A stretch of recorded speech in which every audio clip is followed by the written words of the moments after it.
Pet Life Radio. This is Pet Life Radio. Let's talk pets.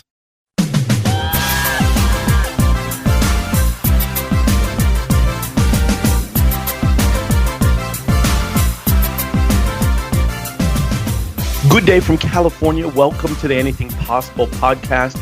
My name is Dr. Courtney. I'm a veterinary surgeon and former co-host of Pet Talk on Nat Geo Wild and just all-around pet lover. I want to send a big thank you to all the supporters coming over from my previous podcast, The Dr. Courtney Show, where we spoke on some really, really captivating guests. And now, like we talked about in the last podcast, these guests have a new home over here at Anything Possible. As many of you know, this is a podcast where we get to talk to really fascinating and engaging people about pets, animals, and just veterinary medicine in general. And this particular episode, it is no different. This is going to be one of the most fascinating and engaging guests that we've had for a really long time. And my goal is to just drill down on some of the many ways that animals influence our everyday lives and why anything is truly possible when it comes to the deep relationships we have with animals. Whether you're a pet parent, a veterinary medical professional, or even those who are just passively curious about animals, my goal is to make sure that these conversations give you a reason to celebrate that human-animal bond. And, you know, this episode and this conversation is really special to me. And there's a good chance that this conversation will hold a very special place in the minds and the hearts of just about everyone listening, you know, on their commute today, because what we're talking about today is health. We should all want to maintain and maximize our personal health, but with pet parents and anyone in the pet health community, we want to maximize the health of our four-legged loved ones. I mean, the goal for most of us, or at least it should be to be the best caretakers and health providers that we can be for our pets and just animals in general. And a large part of that health conversation is centered around maintaining a healthy weight. For those of you who know me well, and listen, there's a lot of you out there, you understand I have challenges with portion control. I mean, like most people, I enjoy eating, and when food is made well and I'm hungry, well, it's game over for hunger, you know? I mean, it's no match for my hunger pains when I get close to food. And I recognize that's not good, but I'm working to change that day by day. But I may be in an uphill fight due to a hormone called leptin. In 1995, Dr. Jeffrey Friedman of the Rockefeller University discovered a molecule called leptin that is secreted by fat cells and tells the brain how much fat the body has. If your brain believes you're too thin, leptin signals your brain to eat. Essentially, leptin is trying to protect you from starving by making sure you stay fat. In some obese people, the leptin set point may be too high. And as is the case with everything in science, the story is a little bit more complex than that. Now we know that leptin is simply an instrument in an entire orchestra of hormones that signal the brain to eat, including ghrelin and adiponectin. And interestingly enough, we know that body weight is strongly inherited, almost as strongly as height. Children adopted as infants ended up with weights like those of their biological parents, and twins, when they're reared apart, ended up with almost nearly identical body weights. Many pet parents understand that weight management and obesity prevention is vitally important as aspects of preventative health. I mean, listen, we've seen shows like The Biggest Loser that was undergirded by the fact that obesity and poor health are inextricably linked. We've also read countless articles sounding the alarm of obesity in general. Some reports indicate 160 million Americans are either obese or overweight.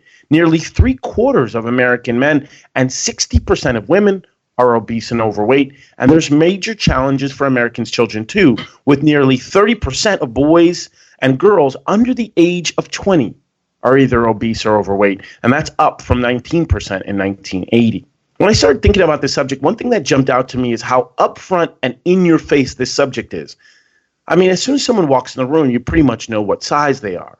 You know if they're large or small. And although we have our own personal standards about our weight and about ourselves, we pretty much know whether someone is overweight. At least that's how it is for humans. But for pet obesity, the degree of recognition is not quite the same. Whether it's due to the diversity between the breeds or that luxurious fur coat they all wear, almost all of them, or just a general lack of awareness, many overweight pets go under-recognized and underdiagnosed by veterinarians. Over half dogs and cats in the United States are now classified as overweight by their veterinarian. And the AVMA, the American Veterinary Medical Association, places obesity among the most common nutritional disorders in dogs and cats. I mean, to be sure, obesity is pernicious enough to be deeply concerning, but the ramifications of obesity make the disease even more harmful. Osteoarthritis, type 2 diabetes, heart disease, and decreased life expectancy are all linked to obesity in pets. But thanks to doctors like our guest today, the epidemic of pet obesity is starting to get the attention that it deserves.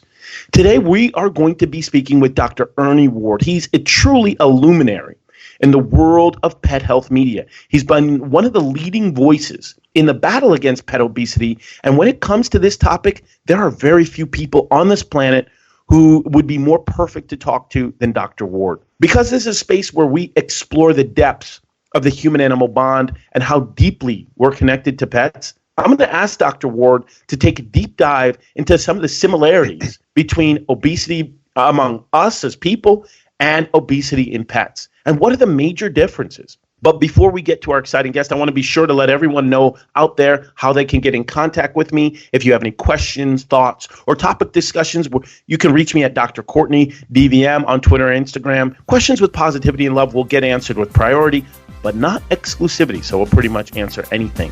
So let's just pause for a few brief moments from a word from one of our sponsors, and then we'll reconnect on the flip side to talk about obesity in pets. Does your dog itch, scratch, stink, or shed like crazy?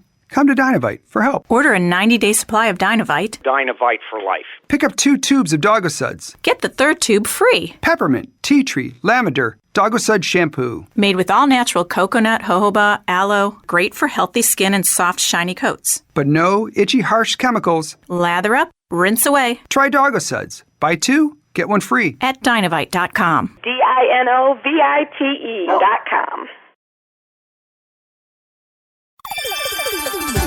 Let's Talk Pets on PetLifeRadio.com.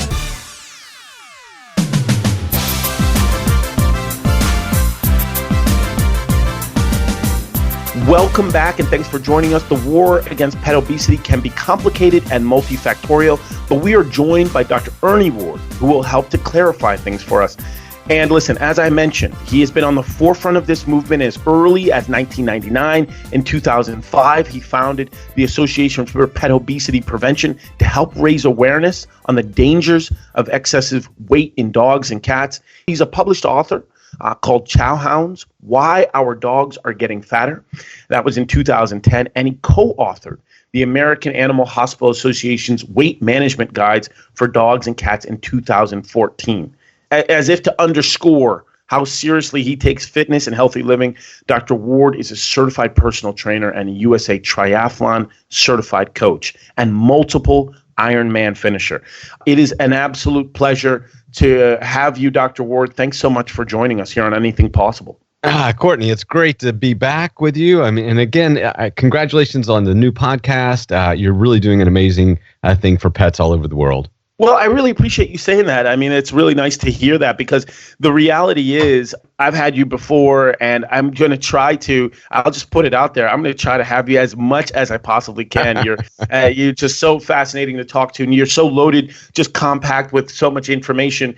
Before we jump right into it, because I really kind of want to give everybody listening just kind of not a master plan or a master class in pet obesity and how to prevent it. But before we do that, would you mind just setting the scene for us? Talk about a little bit of your journey, partly within veterinary medicine, but how that led you to be on the forefront in the fight against pet obesity. Yeah, Courtney, like many veterinarians, I was in clinical practice and seeing a lot of patients for what I considered avoidable medical conditions. I was seeing a lot of complications of osteoarthritis, a lot of joint injuries that you're very familiar with as a surgeon. I was seeing a lot of metabolic disorders like diabetes in cats. And so as you're beginning your career as a veterinarian, you start to say, why am I seeing all of these diseases and how can I prevent it? And that led me to sort of focus on the foundation of these conditions, which was excess weight gain, and more specifically adipose tissue, which you alluded to earlier as sort of driving some of these hormones that we'll talk about later on. So you're a young veterinarian, you're looking at all these patients that are suffering needlessly, and you say, how can I help? And quite frankly, I started relying and leaning into my experiences in ultra endurance athletics. Like you, I had, as an adult, embraced athletics and physical fitness. I think, Courtney, you were into bodybuilding, if I recall correctly. And, I was a physique competitor. You're right. Yeah.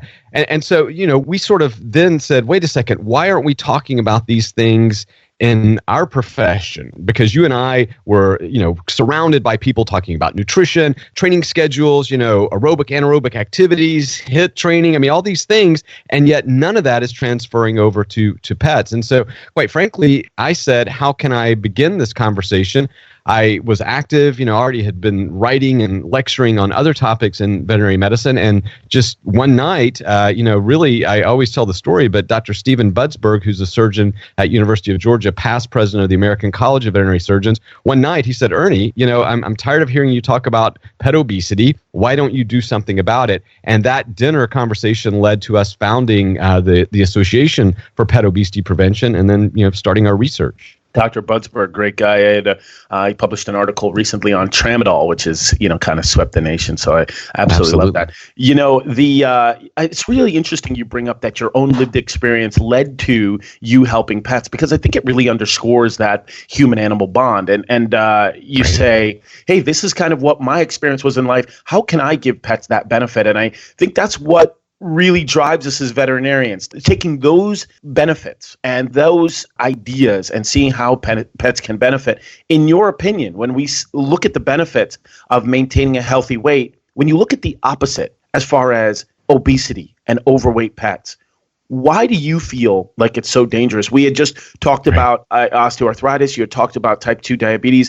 Also, as a surgeon, I'm seeing dogs who are basically smush face breeds. We call these brachiocephalic dogs with excessive weight around their throat and their face. It's extremely difficult to breathe. What are some of the dangers you've seen from pet obesity and pets being overweight? Yeah, I'll be honest with you. It's quality of life. So when I look at my pet patients, I'm careful not to overpromise. And so sometimes we say, oh gosh, your pet will live longer, which the evidence is pretty clear that if they're kept at a lean body mass, they will live longer. But that's a tough ask, right? Can you make my dog or cat live longer? But what I can say is we can help them have a higher quality of life while they are here. And I think that, when I look at my friend, Dr. Alex German from the UK, some of the early research that was done based on some stuff that we had done and then translated over there basically showed that a dog that loses as little as 6% of their body weight begins to see demonstrable, validated improvements in the quality of life by their pet owner. When you start looking at 10% weight loss, it is significant.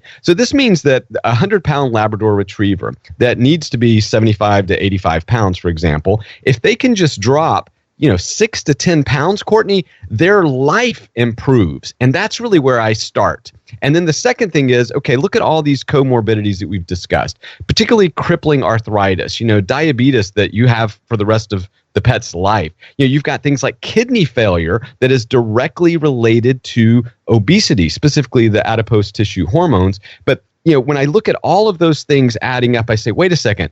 The reason that you want to pay attention to your pet's weight is to improve the quality of life, and then secondarily longevity, and then tertiarily, or third, I want you to make sure that we are doing everything to prevent other diseases.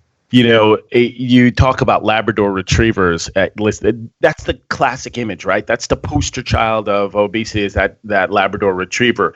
When you think about other breeds, I'm thinking about breeds that I've seen as far as dogs who, for some reason, have a preponderance of gaining weight or have a penchant for gaining weight. And dogs that jump out to me are Beagles or Dachshunds, of course, the Lab. Are there any other breeds that you find where pet parents say, hey, you know what? I have this breed at home. I really need to be careful about whether or not every pet parent should be conscious about it, right? But there are some breeds just due to their body conformation that could be more injurious to them or more dangerous for them to be overweight.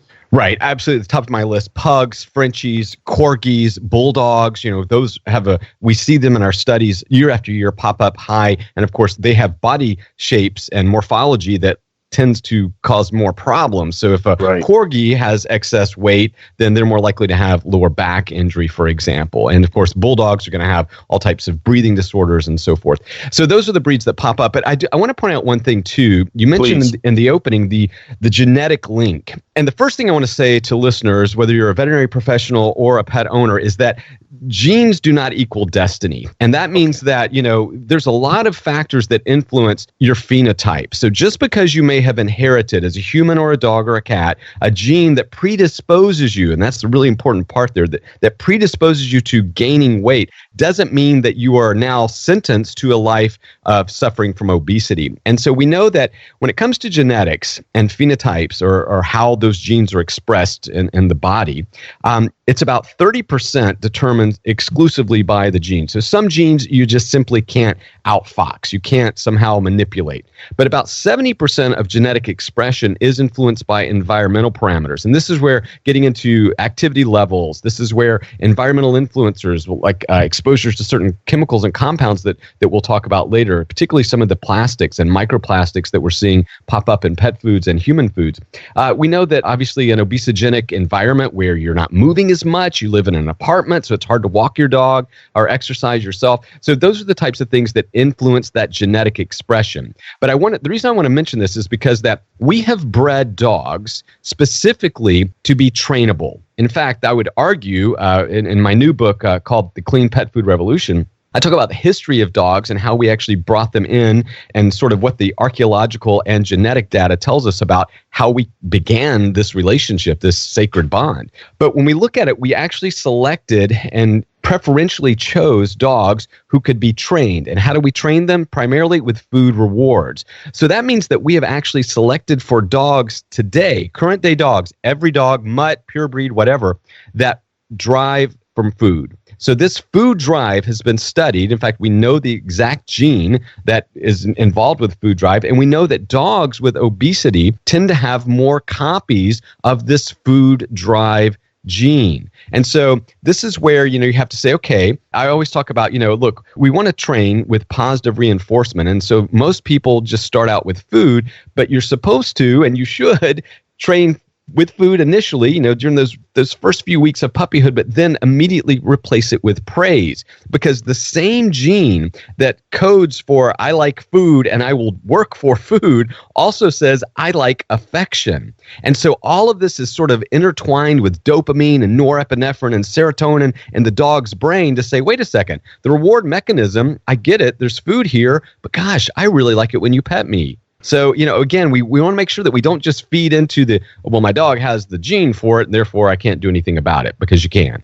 Well, that's fascinating stuff. And I mean, when you integrate, I love the fact that you integrate not only just personal anecdotes, but the actual, down to the molecular level and to the genetic level as far as how obesity affects pets and what we know, what's our current level of knowledge in regards to why dogs are driven and why we can see pets who are overweight and obese. This is, for me, is key. And the reason why I enjoy this discussion and this topic so much is because it really not only talks about, hey, here are the similarities between people who are overweight and obesity in humans, but here are some of the key differences when it comes to pets. Here's what we have done, for lack of a better term, in terms of breeding and encoding for these particular genes. So when I see in the human obesity model, people simply say, hey, listen, you should eat less and exercise more. That can be a little bit reductive and simplistic, particularly because of what you just highlighted, the genes and the diversity. Essentially, there's more to it. But in the veterinary setting, do you see it as truly that simplistic as far as, hey, we've just got to exercise more and eat less? Or do you see it as a little bit more complex?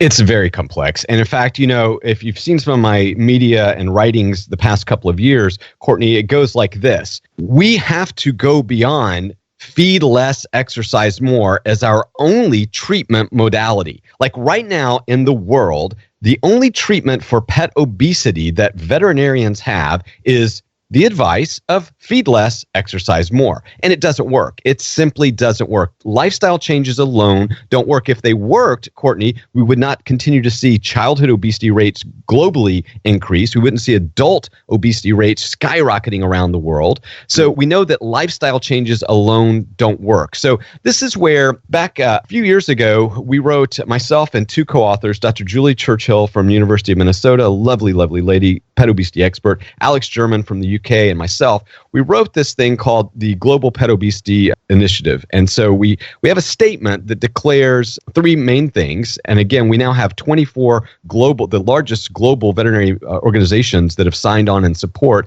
and we're really trying to expand it. But basically it does three things that are important to this conversation. Number one, we wanted a uniform definition of obesity. Courtney, when I would go and sit on panels with human obesity experts to discuss how, we could translate the medicine and work together and so forth, the first thing they would say is, well, how do you define obesity? There has not been a consensus definition around the nomenclature of obesity until we wrote it, right? I mean, this is ridiculous, but we've got to do a better job. So if you're listening today and you're part of an organization, right now we've worked at a global level, but we're about to go into the state level in the United States and provincial level in Canada and so forth.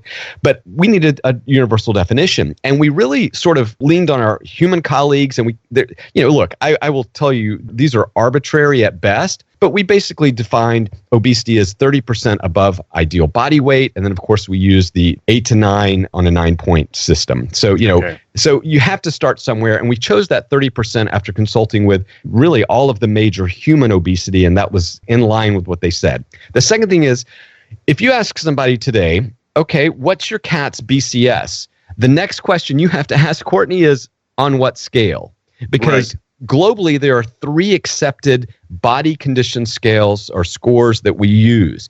There's a 1 to 9, a 1 to 5, and a 1 to 7. In the U.S., most of us have heard of the 1 to 9 and the 1 to 5, but Europeans are very familiar with a 1 to 7 scale. So again, we said, we've got to adopt a universal body condition score. And so it's a whole integer 1 through 9. And I do get a little bent out of shape sometimes, Courtney, when vets say, well, it's a 4.2. I mean, this is an infinite. In fact, in the language, I kept fighting with my co-authors because it's like we have to specify whole integer, because again, you go down in this infinite, morass of complexity. So 1 to 9, and then the most important and contentious, and the thing that we've been fighting all around the globe, is to define obesity as disease. I mean, going back, since 2013, the American Medical Association declared obesity as a human disease, and really, if you look at how does the AMA or the American Medical Association define a disease, it's pretty simple. They say, number one, does it cause an impairment of the normal functioning of some part of the body? Okay, so does that? Well, obesity certainly meets that. Lots and lots of impairments that obesity causes. Number two, does it demonstrate characteristic signs or symptoms? Meaning, if a person has some type of bronchitis, do they have a cough or rales or wheezes when you listen to their chest? Of course. So with obesity, we can do a body condition score, for example, to see a sign or symptom. Of course, we can go further than that. And then the third thing that the AMA says, if we're going to define a disease, it has to cause harm or morbidity. Well, Courtney, we can give you a laundry list of evidence-based things that are harms and damage that obesity causes in dogs and cats. So again, I would encourage you to go to petobesityprevention.org, take a look at our statement, see if you agree, if you work with a state or even another organization, let us know. If your organization is not already on the list that we have on the website, definitely get in contact with one of us as authors, and we will be happy to walk you through it. So we got to do a better job. Well, no, I love that. Not only is it important to define and recognize and acknowledge, but also having the resources so that pet parents can actually go to have somewhere to bounce ideas off and to see what actually is happening, and also to help guide them through the process.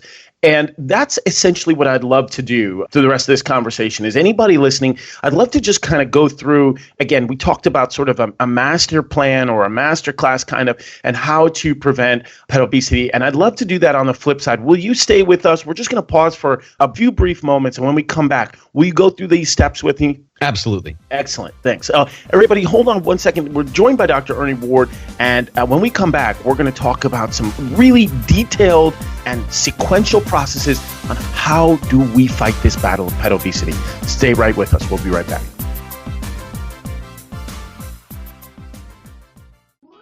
everyone, Michelle Fern here. You know how they say you are what you eat? Well, guess what? Same is true for your fur babe. I have a grandpa dog, as I call him. Mr. Z is now 14. And over the years, he's had his issues, but lately he's had a lot of allergies. And I've recently put him on a solid gold diet, and I have noticed a major difference. And right now, Solid Gold is offering an amazing offer to all of our listeners. Yep, by visiting solidgoldpet.com/petlife for 30% off your first order. Go ahead and take advantage of this great offer.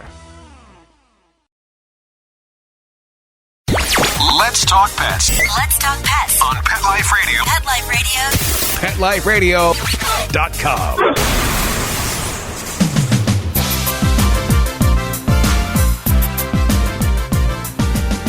Thanks for joining us again. We're with Dr. Ward. It's been a fascinating discussion so far, and I'm just so happy that he's with us today on Anything Possible, because we're talking about pet obesity, and he's mentioned so many awesome things in terms of resources, from a book called The Clean Pet Food Revolution to petobesityprevention.org and defining scales and how you recognize pet obesity. But right now, we're going to kind of go through sequentially. If you think, or if you're listening and you want to join this fight, or if you're looking at your own pet and concerned about pet obesity, we're going to go through stepwise. How do you do this? And right before we went to break, Dr. Ward mentioned basically step one, which is recognition and acknowledge, and how to acknowledge pet obesity. A lot of pet parents out there, and even veterinarians listening, are saying, just like what you said, Dr. Ward, I'm familiar with a 1 to 5 scale, or a 1 to 9 scale, or a 1 to 7 scale. When you talk about, could you do me a favor? Talk about number one, step one,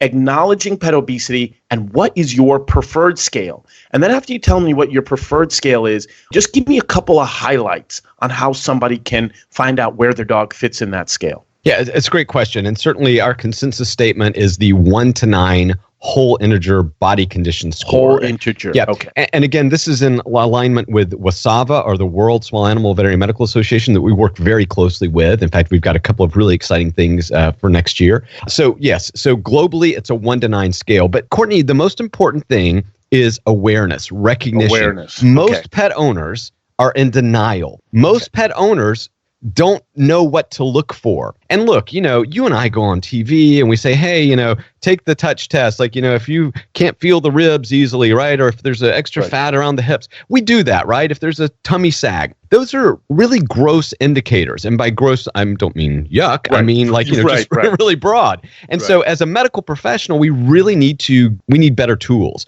And we're working on this. I mean, this is an active area of research and interest for most of our board members. We've been working on lots of technological solutions, whether, these are electroimpedance, which we've worked with, several groups over the years to try to make that happen. We're now using, without getting to a lot of details, visual morphological interpretation. So basically, we could take some type of image and get an assessment of body fat. All this is very complicated, but it's doable for sure. But let's get back to this awareness. So the first thing every pet owner and every veterinary professional should do during every exam is a body condition score. It's really that simple. What I find is during the busy hustle bustle of our daily practice, we just don't take the time, the 30 seconds, quite frankly, to do this, to write down a number. But yet, if we would start there, what happens when you are forced to think of something, then it allows you to then create an action. But Courtney, if we never think of it, if we dismiss it,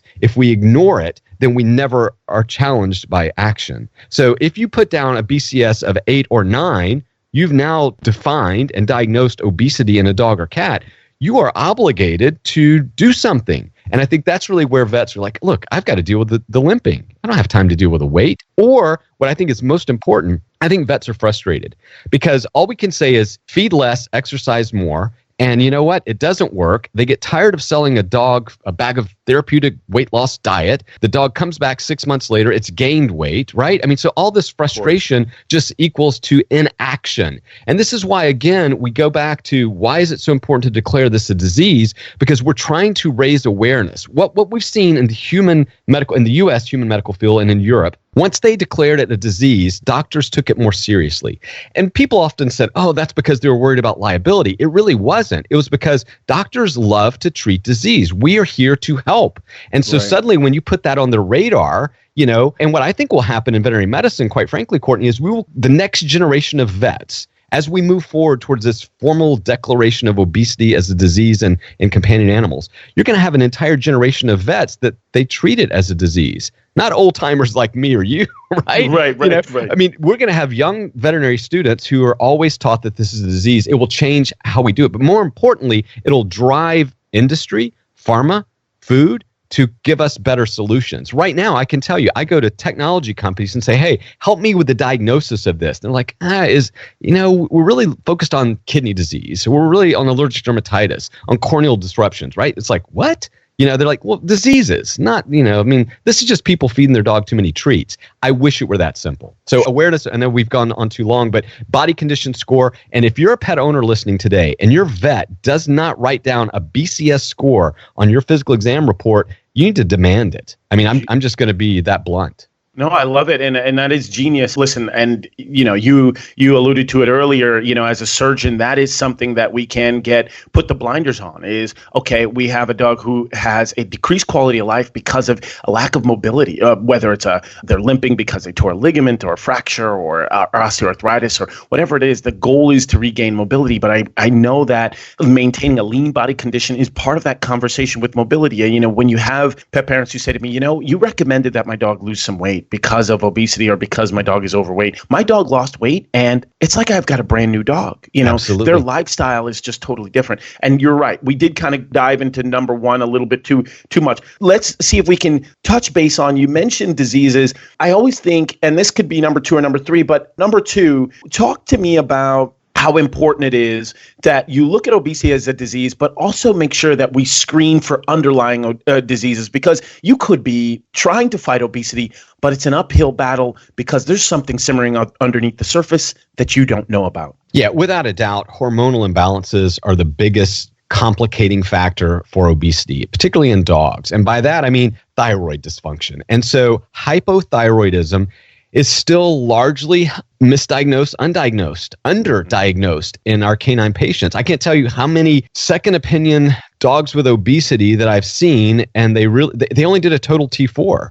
And guys, you're not going to diagnose hypothyroidism often enough if you just do a total T4. And so by the time you do you do a total thyroid panel, and you look at free T4 and I do T3 as well. But regardless, you at least need a free T4 by equilibrium dialysis. And then suddenly these dogs, that this 115-pound Labrador Retriever, you're like, oh, wow, well, there's the problem, right? I mean, if it's a Dachshund, just go ahead and make sure. I mean, there are certain breeds that we need to be testing for without a doubt. Right. Now that's one thing. The other thing that I do, especially on a referral basis, is I look at hormones that maybe aren't always tested. And so that means cortisol. And I like cortisol as sort of a marker for, what's the current status? And then it gives me a temporal benchmark moving forwards, because I will see as dogs lose weight, as cats lose weight, more so dogs, but that cortisol level drops, which is again indicator that there's less physiological stress. And so cortisol, of course, drives so many of the metabolic pathways to store fat more efficiently. It actually increases appetite. So we've got to be super careful around that. The other thing that I look at is C-reactive protein. I really don't want to get into the weeds, but I do believe that that's okay. That's where I live. I live in the weeds. So this is perfect. It's a validated biomarker. Certainly I think a lot of vets, I think actually the next generation of vets will wake up to C-reactive protein. We also use it to look at current inflammatory status in an obese dog in particular, because I think we have just a little better validation with dogs than cats. I also look at all the amines, so fructosamine in particular, A1Cs in cats, because those can give me early insight into, hey, there's chronic inflammation going on here that may be leading to, again, and I use the term prediabetes. People that know me know my fight for defining prediabetes in cats for the past 15 years. We're getting closer every year. But regardless, these are the types of other biomarkers. And one other quick thing, too, just to note, there are a lot of metabolic disruptors that are present in the environment. I know we talked about environment earlier, but BPA, bisphenol A, is one of those things in plastics. And this is why you want to get BPA-free water bottles, right? And all that kind of stuff you're hearing now.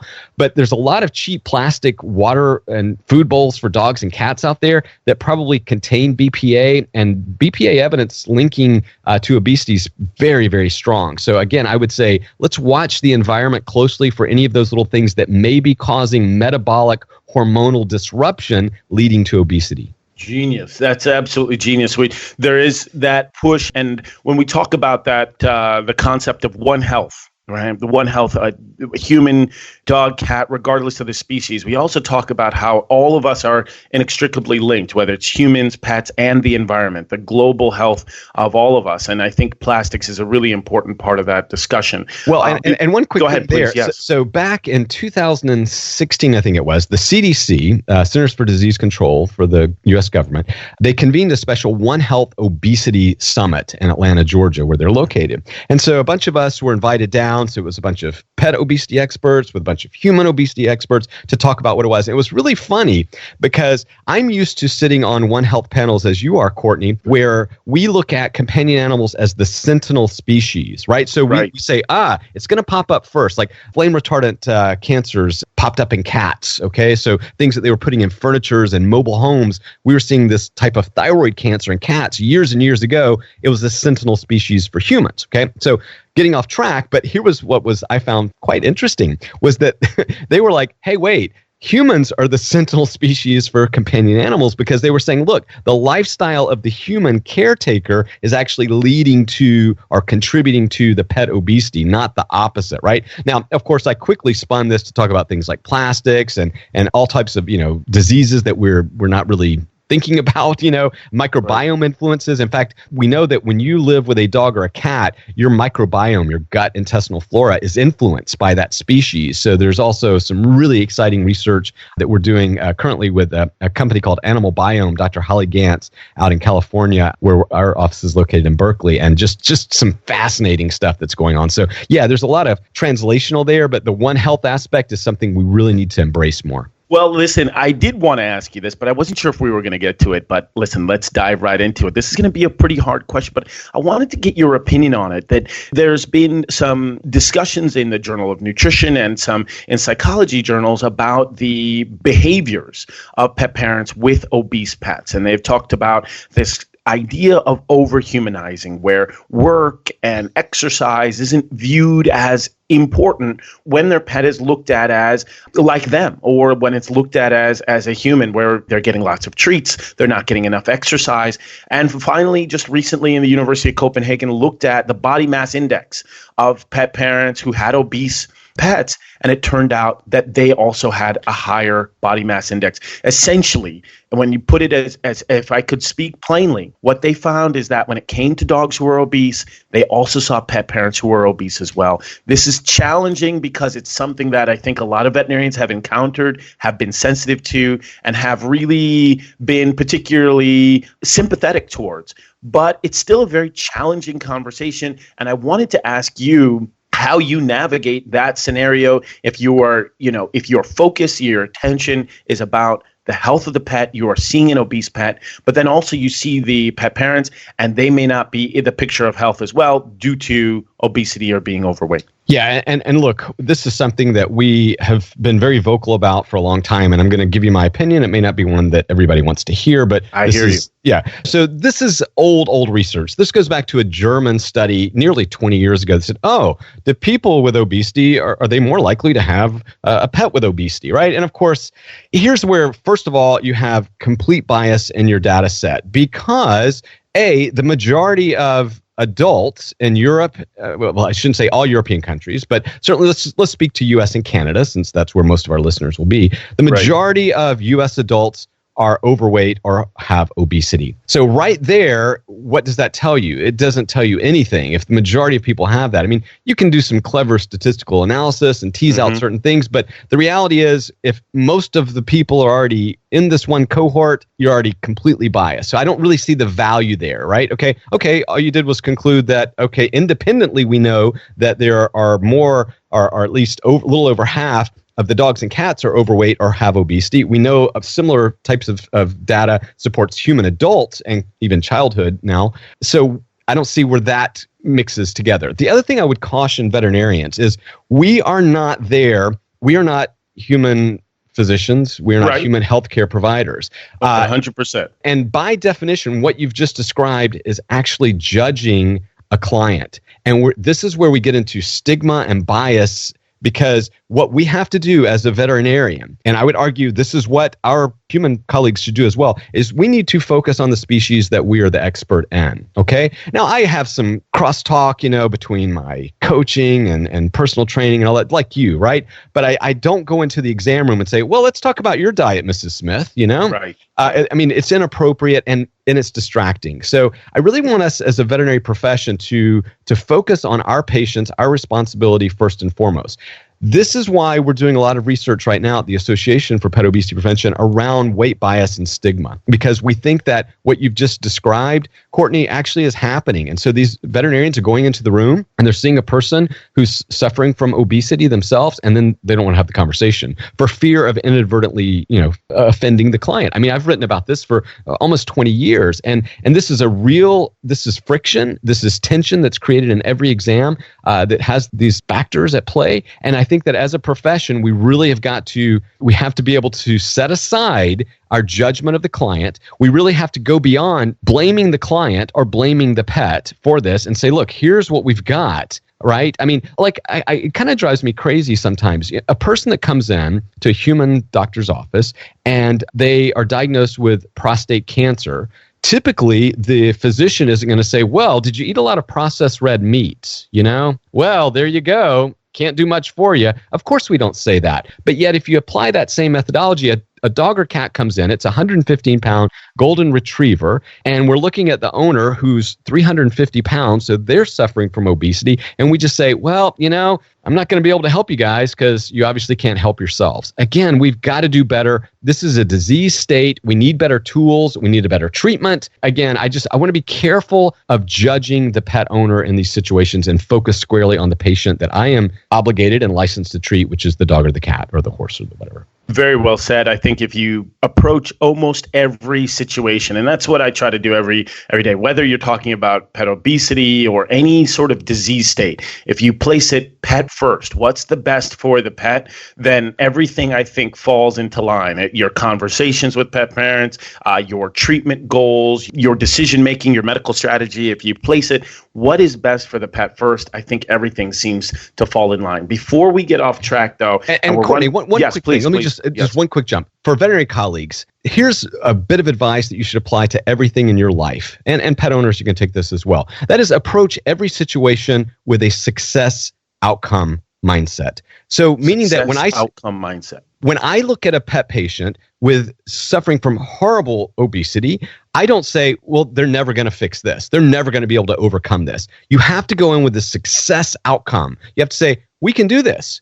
It's a positive mindset. And I think that what happens is we go in with a defeatist attitude. We've judged and we have stigma and bias towards the pet owner. We believe it's a lifestyle only issue. And therefore, well, they haven't done anything to date and they've gotten themselves in this fix. We have to now somehow be able to jujitsu our mindset and say, wait, how do we flip this around and say, of course we're going to succeed with this cat. The most important thing, though, is then how do you deal with failure? Because in life, whether you're a surgeon, whether you're in internal medicine, whether you're a general practitioner, you know what? You don't win every case. You don't solve every dilemma. And you really have to then develop a coping mechanism that says, hey, you know what? I'm still really good enough. I'm valuable. What I'm doing is very important and essential. And I understand that I don't win every time. And that does not defeat my self-esteem and what I'm trying to do, my purpose. That's wonderful. I think that idea, we just talked about One Health and referenced that, but I definitely think mental and emotional health, particularly in the veterinary profession, that's a completely separate topic, but particularly in the veterinary medical profession is so, so important. And that idea where you start out winning, where you start out as a success outcome mindset is key because, like you said, you're not going to win every case. And veterinary medicine, Mother Nature, they will humble you very quickly if you feel like you're going to win every case. So thank you for saying that. It's really important for veterinarians and everybody's mental health. I've kind of put you a little bit in a corner here because there are some people listening who are saying, wait a minute, they haven't even talked about how much I should feed my pet, right? Why don't we do this? We're going to do some quick hits. And again, I know this is way more complicated. We know that we're staying superficial, but I'm going to ask you some questions and give me, if you don't mind, just your hot takes on it. Number one, okay, I'm going to hit it. They have their diet right now, a commercial diet. They purchased it at home. In your opinion, and there's been some research as far as thermogenesis and things like that, how often should you be feeding your pet if you have a pet who's overweight or obese? Yep, I would say as often as you are comfortable. Okay. So, meaning that, look, and I think that you can interpret the data of frequent feedings versus, look, and one of the approaches I use is intermittent fasting. I've been a big fan of that for the past 15 years in my pet patients. In pets too. Absolutely. And in my own personal life. But regardless, and there's some good reasons for that, but regardless, what you want to do is you've got to adapt and somehow interlink with their lifestyle. So if you are asking a pet owner to feed their dog or cat 5 or 6 times a day, which could be ideal in certain cases, and they work, 2 jobs, they've got kids with soccer or whatever, guess what? You've already set them up for failure. And this will lead to discontinuance and failure to comply with your recommendation. So I always start with, let's talk about your lifestyle. What's a day look like in the typical life of Mrs. Smith or Mr. Jones? And let's now work within those parameters. That's the first and most important thing when it comes to feeding frequency. Because, Courtney, I see so many vets, they go, well, I told them to feed 5 times a day and the wheels came off and everything went south. Sometimes simple advice like that they cannot adhere to is what derails your recommendation. So I'm trying to make it easy and successful. No, it makes sense because that's part of it goes beyond science, right? So we know that we're both kind of alluding to the fact that science does, to a certain extent, point to more frequent, smaller feedings inducing a higher energy output or higher energy expenditure. We can get into more detail, but I think what you're bringing into it, which I think is genius, is because we're talking about the pet health community and the pet health setting, it's about forming a partnership with that pet owner and forming and understanding that it's not the dog who's feeding himself. And so creating an environment in which you're not going to win that scenario by making these suggestions that are just not realistic. I think that's part of this entire process and part of fighting the battle is creating a partnership and a working relationship with that entire family so that you have a greater chance for success. That's one quick hit. How many times a day to feed? Number 2, how many treats are allowed? Now, I think you and I have that number that's been reinforced constantly as far as less than 10% of their overall diet. But I'm very curious, what's been your experience and what do you recommend? How many treats are allowed throughout the day? Depends on the treat. So if you are using a crunchy, healthy, single source vegetable,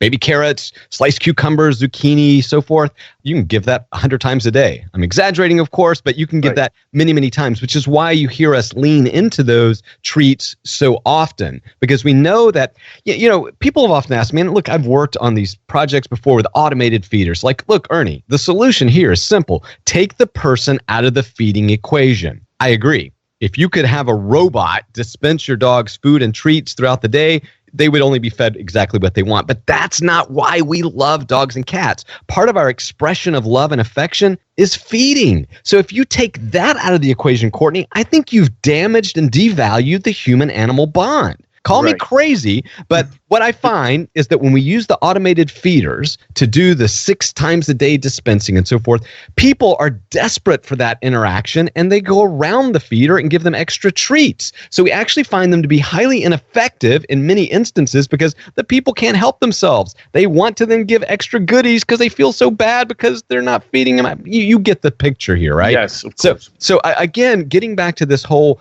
how many treats, I would say, let's talk about what kind of treat it is. Let's get rid of the junk food treats. So many of the treats, going back to gosh, I think that was in 2004, 2005. I did a Nightline that used to be an ABC News show. I talked about I did an expose on the hidden sugar in treats. So you've really got to evaluate these treats and look at what's being added to them, in addition to all the junk stuff, but just the calories, right? And the sugars that are then driving that dopamine response to say, wow, I want more. So really be careful with the treats. I love vegetables for this exact reason. Single ingredient treats, I think, are better in many instances, but higher protein, lower carb, certainly low to no sugar. Those are kind of simple guidelines, but man, you can't beat a baby carrot. No, my dog, when I was growing up, loved raw cauliflower. I have no idea why. Yep. I just would throw it in the air and he would just, go crazy for it, which is beautiful because, like you said, single ingredient, low calorie treats. And now we've hit on sort of the flagship question that everybody's trying to figure out. I just spoke with a firefighter. He said, my dog was obese, and I started looking at his lifestyle, and I realized I was giving him, it was a yellow lab. I was only giving him a cup of food a day. And then I looked at my cup, and it was one of those Slurpee-sized cups from a convenience store. And he said, once I realized what a cup truly was, then it really helped my dog to, lose weight. So here we are, the flagship question. I know we're running out of time, but number one, what food should we be feeding? How much of it should we feed? And that's really what a lot of people are wondering is, hey, what should I feed and how much should I be feeding of it? Yeah, and I wish there was a perfect diet. Certainly I have a pet food company, and I don't think it's. Would you mind giving us the name of that? What's the pet food company? Yeah, I'm a longtime vegan vegetarian my entire adult life, so it's a plant-based. It's the world's, we're a big plant-based pet food company called Wild Earth out of Berkeley, California. So a lot of cool. Wild Earth out of Berkeley, California. Yeah, wildearth.com. But anyway, that plug aside, even though I love our food very much, we certainly know there's no perfect food for every individual. So I want to get that out there. I think sometimes, people think, oh, this is the one end all be all. And while I'm very proud and I think it's great, I think it's, for me, it's the best, but it doesn't mean it's best for every patient on the planet. So mistakes that people make. Number one, they don't measure the food. You alluded to the cup. You really need to, if you're really serious about helping your dog or cat lose weight, you have to weigh the food. Food is, when you feed it by volume, so if you actually take a cup, you're automatically inserting dead space, so air and the irregularities of the kibble, so forth. So we did a study back in 2006. We took the top 10 cat foods on the market at the time. So the Meow Mix, Fancy Feast, that kind of stuff, right? And we wanted to see if you overfed a little bit each day, what would equal 1 pound of weight gain in a cat at the end of the year, right? And we found it was 10 extra kibbles, 10 tiny pieces of Meow Mix or cat chow a day is a pound of weight gain at the end of the year for a cat. So you see how precision in feeding, and this is why we say weigh the food whenever possible. It takes very little time to get the little cup out, put it on a kitchen scale, make sure you're okay, boom, you're done. The second thing is, what everybody really wants to know is the formulation.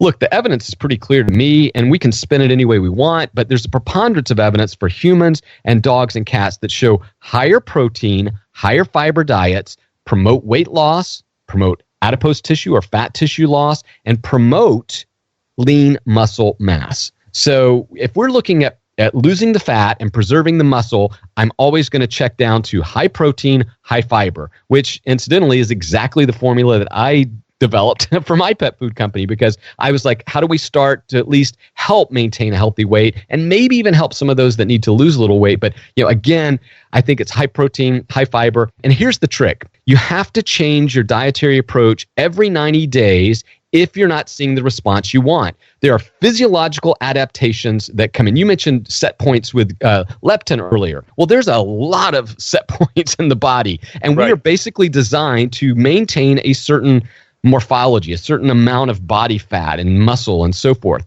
And so when we try to interrupt that and lose that extra body fat, well, the body adapts very quickly. So in 90 days, if you've tried a high protein, high fiber diet, we usually start out at 80% RER, or resting energy requirements. All this formulas, if you're a pet owner, you can take a look, on the website. But if you're a veterinarian, you know what RER is. We start at 80% at 90 days. If I'm not seeing demonstrable or appreciable weight loss, then I shut it down to 70%, but I never reduce any diet less than 70% RER, or we risk what I always call malnutrition by caloric restriction. Malnutrition by caloric restriction. So if after 90 days of 70% RER of whatever diet I do, I flip it. So now if it was a high protein, high fiber, I go low protein, high fiber. I mean, and most vets do this, Courtney. They put it on autopilot. They say, come back in 6 months or a year or whatever. And of course, the dog or cat gains weight and they blame the diet. It's a disaster recipe. So you've got to be checking these dogs and cats frequently.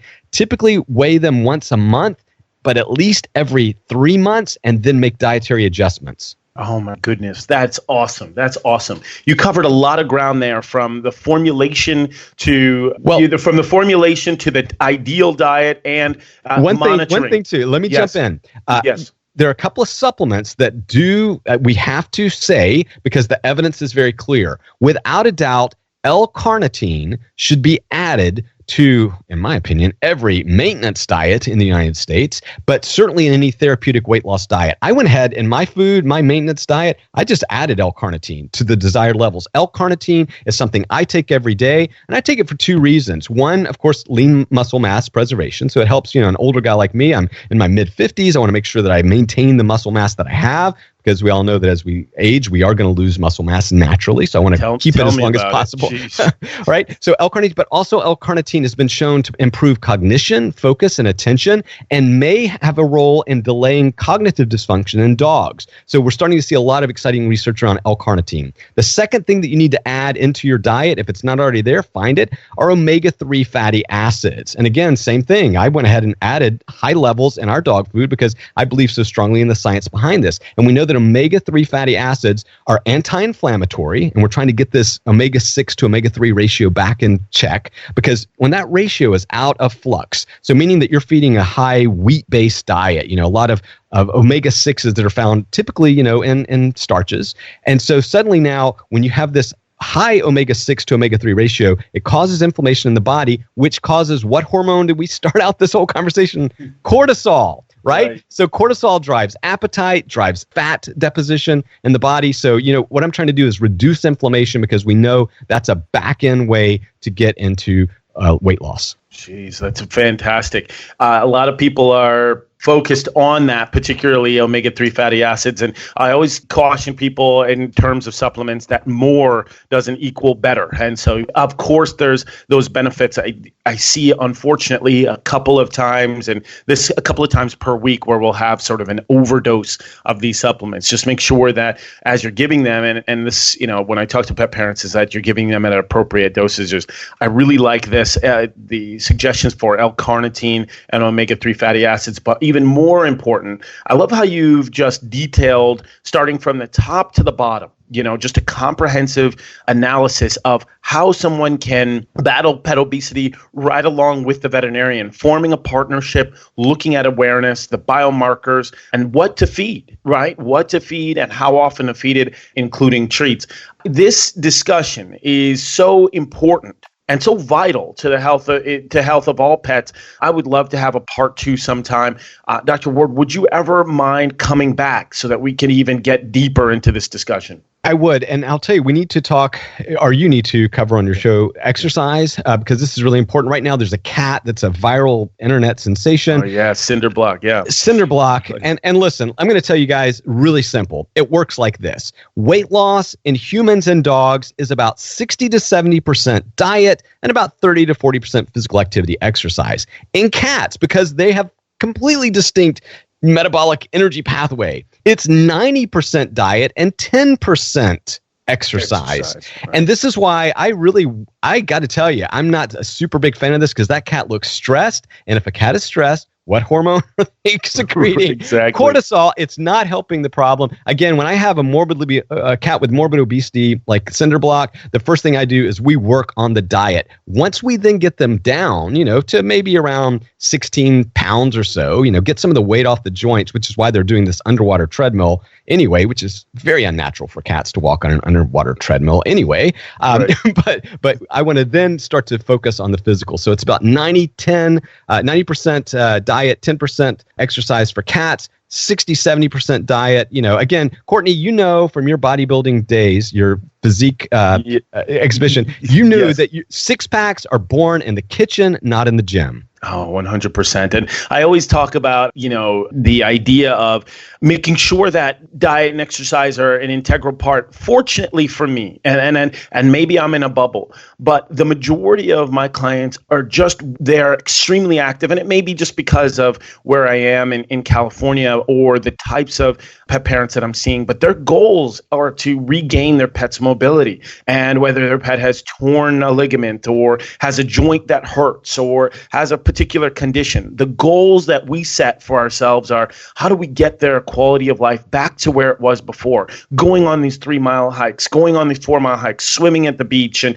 having fun out in nature and communing with nature. And so fortunately, I see that. And because of that, I find that they're really active on the exercise front. But I'm going to speak for the rest of the country. Yes, absolutely. In general practice, the real challenge are the people that just say, well, old Joe, he hurt his knee, and therefore he is sentenced to the rest of his life suffering. And so I wish that everybody would pursue cruciate surgery. I wish that everybody would pursue weight loss, but so many people just give up. They accept it as normal. It's not a disease. Their vet's not talking about it. They abandon all hope. They say, this is Joe's life from here on out. And of course, Joe is now the 115-pound Labrador whose life is cut short. And the last 6 years of his life before he died at age 10 or 12 were miserable because he could barely get up. He couldn't ride in the truck. You know the story. And that's really real life America. And that's what we're trying to fight. We're trying to raise awareness and give people real actionable tools. No, I appreciate that. And, just the picture that you paint sounds like just excruciating to listen to. That overweight lab who just, that's his life, It is really, you put a really clear picture on that. And this is part of the conversation. This is why we're having this conversation. This is why I'm so happy I got a chance to speak with you today. Thank you for joining Anything Possible. And like I said, if you have the opportunity, like you said, let's jump back in for a part 2 sometime in the very near future. You wouldn't mind that? Absolutely. And thanks Courtney, so much. I love this because anything is possible in the world of veterinary medicine, and you are out there showing the way. Thanks a lot. This is perfect. Everybody, that is Dr. Ernie Ward. Certainly check out Dr. Ernie Ward and petobeసిtyprevention.org. Certainly check out wildearth.com. He's everywhere. The clean pet food revolution. Those are just 3, but literally Dr. Ward is everywhere and fighting the good fight and spreading the good news about pets, on a variety of platforms. So he is not hard to find. Thanks again, Dr. Ward. And everybody, just real quick, and I'm going to do this real quick, but if you're listening out there, don't be afraid to stop, pause, rewind this podcast, because Dr.